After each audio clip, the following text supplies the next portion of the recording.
34 milyones pesos nga balor sa vacuum sealed shabu ang nasakmit sa gilusad nga anti-illegal drug operation sa Philippine Drug Enforcement Agency dito sa Barangay Dampa sa Tagbilaran, Bohol.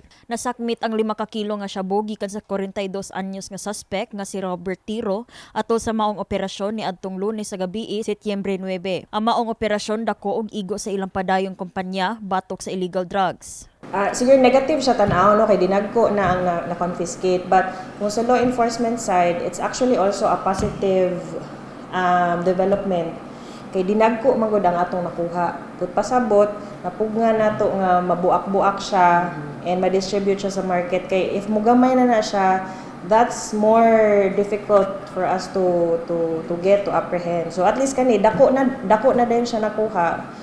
Dili na taba maglisod gid. Kauban sa PDEA 7 ang Naval Forces Central, Maritime Police ug ang Bohol Drug Enforcement Unit sa operasyon. Nagkanayon ang tigpamakba sa Philippine Drug Enforcement Agency Region 7 si Lea Alcantara nga dinakpan residente rasab sa Tagbilaran, Bohol.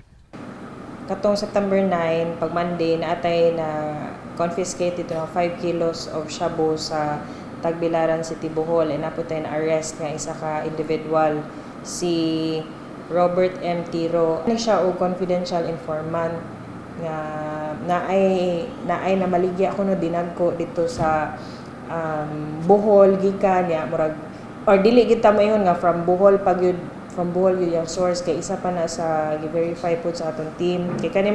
Mibutyag sab si Alcantara nga usa kini ka follow-up operation human unang nadakpan nila ang pagumangkot sa suspect nga si Mark Nino Kalinyahan sa usa ka anti-illegal drug operation ni adtong Agosto 8 sa Marigondon, Lapu-Lapu. Ito siya follow-up operation. So gi-conduct na tong operation last month August 8 sa Marigondon, Lapu-Lapu City nga nakakuha ta og 1 kilo of shabu. Doon na pud tayo na arrest kay kani siya si Mark Nino Kalinyahan mo to na-arrest nato sa Marigondon. Iyan ning uyuan ang na-arrest nato sa Tagbilaran City pag Monday.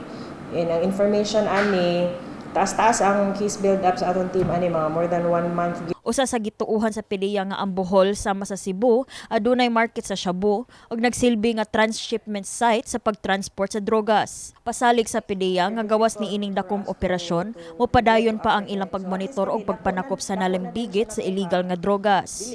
Kini si Eliza May Piñaranda, alang sa My TV, Cebu.